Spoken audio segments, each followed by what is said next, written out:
22번째 가톨릭의 심판으로 성경 보급과 열려지는 다니엘 예언. 다니엘 11장 40에서 45절. 1260일의 정점에 영적 혁명과 2300주야. 정한 때의 정점에 남방왕이 북방왕을 정복한다. 남방왕은 프랑스의 시민 혁명군이고 북방왕은 완성된 성경의 때와 법을 변개코자 하고 하늘 성소에서 중보를 왜곡한 로마 가톨릭이다. 계시록 11장 7에서 8절. 저희 시체가 이 큰 성 길에 있으리니 그 성은 영적으로 하면 소돔, 음란이라고도 하고 애굽, 무실론이라고도 하니 곧 저희 주께서 십자가에 못 박히신 곳이라. 계시록 11장 9에서 12절과 19절. 신앙과 예배를 부인하고 성경을 폐기하고 무신론을 선택한 것을 프랑스 혁명 정부의회가 만장일치로 선언하고 동일한 의회에서 다시 부활시킨 역사적 사실은 1793년 11월 26일 그래서 1797년 7월 17일 3일반의 성경이 성취되었다. 프랑스 혁명 당시에 십자가의 성경이 3년 6개월 후에 부활, 하늘 지성소로 승천한다. 성령님과 하늘 성소의 성경을 인류에게 주었다. 남방왕은 영적으로 애굽과 소돔의 실체는 프랑스 혁명군이다. 다니엘 7장 8절, 20절, 24절에서 25절. 북방왕의 뿌리는 7머리와 10뿔이다. 종교와 정부가 연합하여 1260일간 완성된 성경을 불의로 왜곡한 권세를 누린 북방왕은 로마 가톨릭이다. 1793년에 프랑스 혁명군의 교황이 체포되었다. 중세 가톨릭이 예수님과 성경의 진리를 떠나 인문학과 지성의 다양한 전문 지식을 자랑으로 숭배하던 상아탑과 바벨탑의 우상이 일시에 완전히 무너졌다. 십자가로 순종하는 율법을 선택한 성경이 모든 불의의 권세와 죽고 성령님의 능력으로 성경이 부활, 하늘 지성소로 승천한다. 성령님과 회복된 성경을 인류에게 은혜로 주었다. 북방왕과 무적행의 정체가 밝혀져 어떻게 될 것인지 다니엘과 계시록에 기록되었다.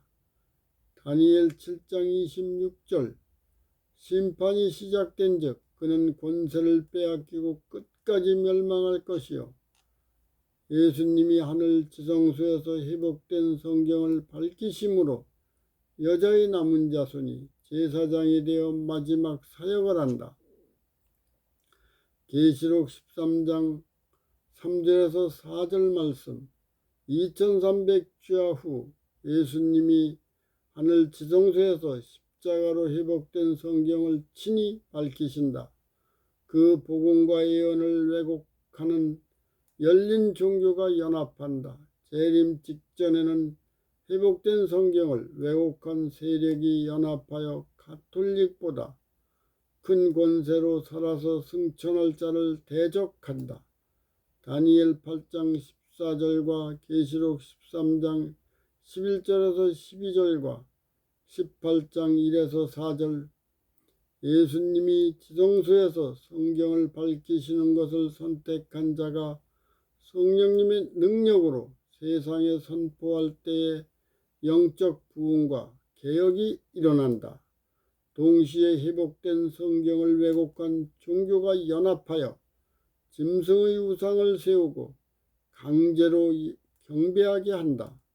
생명책에 기록된 자는 영적 바벨론의 정체가 밝혀지는 것을 깨닫는다. 다니엘 11장 40에서 41절. 완성된 성경이 1260일 정점에 십자가로 순종하고 3년 반 후에 부활, 하늘 지성소로 승천하였다. 회복된 성경을 인류에게 주어 각 국어로 번역, 출판, 세상에 보급된다. 다니엘 11장 42절에서 43절. 1798년과 1844년 사이에 성경을 연구하여 다니엘의 예언이 밝혀져 예언전도 운동이 일어나 영적 부흥과 개혁이 일어났다. 2300주야의 해석으로 재림운동이 일어나 소망과 실망을 함께 체험했다. 여자의 남은 자손이 탄생하여 하늘 지성소와 계시록이 열려진다. 계시록 13장 영적 바벨론의 정체가 밝혀진다. 다니엘 11장 44절 동북의 소문은 계시록 14장 1에서 13절 늦은 비 성령으로 새 천사가 영원한 복음과 심판의 기별을 온 세상에 선포한다. 계시록 12장 17절 하나님의 계명을 지키며 예수의 증거를 가진 여자의 남은 자손이 연합한다. 배도한 세력도 연합하여 대적한다. 다니엘 11장 45절 음녀는 열린 종교에 짐승의 우상을 세우고 있다. 음녀의 최후를 장식하는 일에 연합한 북방왕의 멸망이 닥쳐도 도와줄 자가 없다. 북방왕은 하늘 지성소의 영원한 복음과 심판의 기별을 왜곡한 종교와 정부의 권세가 연합한 세력이다. 다니엘 7장 26절 그들은 멸망할 것이 예언되어 있다. 영화롭고 거룩한 산은 세울살렘 성을 가리키고 장막궁전은 하늘 지성소를 모방했다. 사탄이 바다와 영화롭고 거룩한 산 사이에 장막궁전을 베푼다는 것은 예수님이 하늘 지성소에서 성경을 친히 밝히고 선포하는 것을 왜곡시킨다. 십자가로 순종한 예수님과 성경의 복음과 예언을 왜곡한 것을 선택한 정교의 세력은 끝까지 처벌된다. 바로 이 순간 하나님을 떠난 죄를 고백하고 영접해야 한다. 다니엘 12장 마지막 때까지 말을 간수하고 봉함된 책. 다니엘과 성경 전체의 근본의 핵심을 요약하고 마지막 때와 정한 때의 예언이 성취되는 사건을 정제된 문자로 기록하였다. 다니엘 12장 1에서 2절 예수님이 일어날 때에 환란이 있고 개국 이래로 없던 환란이 있을 때에 생명책에 기록된 자가 구원을 받는다. 땅의 티끌 가운데서 자는 자 중에 많이 깨어 영생을 얻는 자가 있고 수욕을 받아서 무궁히 부끄러움을 받을 자도 있다. 재림 때에 예수님의 음성을 듣고 부활하여 주님을 영접한다. 이때에 예수님을 십자가로 처형하는데 직접 관여한 자가 부활하여 예수님의 영광스러운 모습을 목격하고 다시 죽는다. 다니엘 12장 3절에서 4절 지혜 있는 자는 궁창의 빛과 같이 빛날 것이요 많은 사람을 옳은 대로 돌아오게 한 자는 별과 같이 영원토록 비치리라. 마지막 때까지 이 말을 간수하고 이 글을 봉함하라. 많은 사람이 빨리 왕래하며 지식이 더하리라. 70일에와 1260일과 2300주야의 예언으로 안전장치를 촘촘하게 준비하였다. 십자가로 순종한 예수님과 성경에 연합된 것을 믿고 선택한 자는 예수님 안에서 성령님의 인도에 순종한다. 모든 분야를 무제한으로 발전시켜 영원한 보응과 심판의 기별을 세상에 선포한다. 다니엘 12장 5에서 7절. 다니엘이 본즉 다른 두 사람이 있어 하나는 강 이편 언덕에 섰고 하나는 강 저편 언덕에 섰다. 그중 하나가 세마포옷을 입은 자 강물 위에 있는 자에게 묻되 이 기사의 끝이 어느 데까지냐고 물었다. 예수님이 두 손을 들어 하나님께 맹세하여 한때 두때 반때를 지나서 모든 성도의 권세가 깨어지고 진리를 왜곡한 모든 장벽이 완전히 무너진다. 완성된 성경을 불의의 권세로 왜곡한 모든 것이 성경과 함께 완전히 죽었다. 두 번의 십자가로 순종하는 율법을 자유의지로 선택하여 새로운 가치의 기독교관과 세계관과 우주관이 새롭게 열린다. 마음과 육이 창조의 영광으로 회복되고 전 인격이 하나님의 형상으로 성화되어 성령님의 인도로 사랑의 율법과 일치할 수 있게 했다. 마지막 때 이후에 초교파의 성도가 연합해서 성경을 연구하고 각 나라 말로 번역 출판하여 인류에게 보급한다. 왕래가 빨라지고 지식과 과학이 발전한다. 유럽의 문명이 세계로 확장되면서 다양한 분야의 인문학과 과학과 교통이 폭발적으로 증가한다. 1260일과 2300주야의 두 예언 성취와 선포에 필요한 모든 것을 준비하셨다.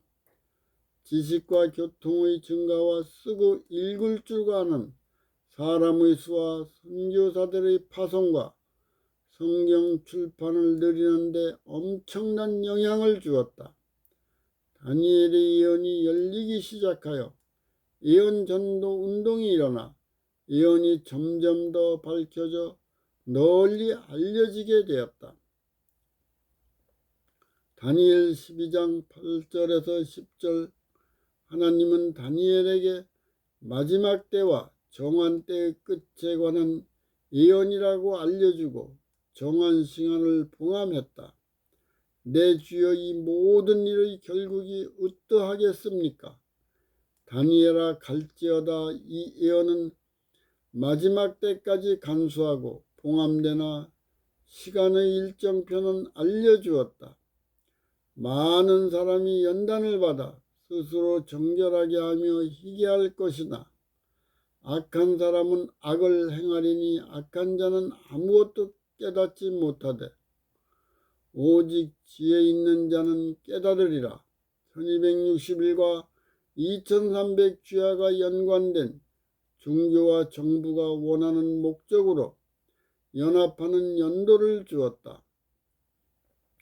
가톨릭이 하나님을 떠나 죄와 사망과 불의의 권세와 연합하는 1290일의 정점에 창조를 위한 파괴가 성취된다. 새로운 가치의 복음을 세상에 선포하면 1335일 후에 복을 깨닫고 체험하게 된다. 다니엘 12장 11절에서 12절. 매일 드리는 제사를 폐하며 멸망케 할 미운 물건을 세울 때부터 1290일을 지날 것이요 기다려서 1335일까지 이르는 그 사람은 복이 있으리라. 1260일과 2300주야의 예언이 연관되어 성취되는 기산점의 사건을 정교가 연합한 역사를 설명한다. 1290일과 1335일을 주신 것은 또 다른 기간이 아니다. 1260일과 2300주야의 예언을 해석하는 데 도움을 주려고 종교와 정부가 연합한 역사이다. 1260일이 이루어지게 하는 역사적 중요한 사실을 설명한다. 1798년에서 1790년을 제하면 508년이 된다. 이 연도는 가톨릭과 프랑코 부족과 연합하는 공적인 계기가 되는 사실을 나타내는 연도이다. 멸망케 하는 제약 혹은 멸망케 할 미운 물건이 세워질 때라고 명시되어 있다.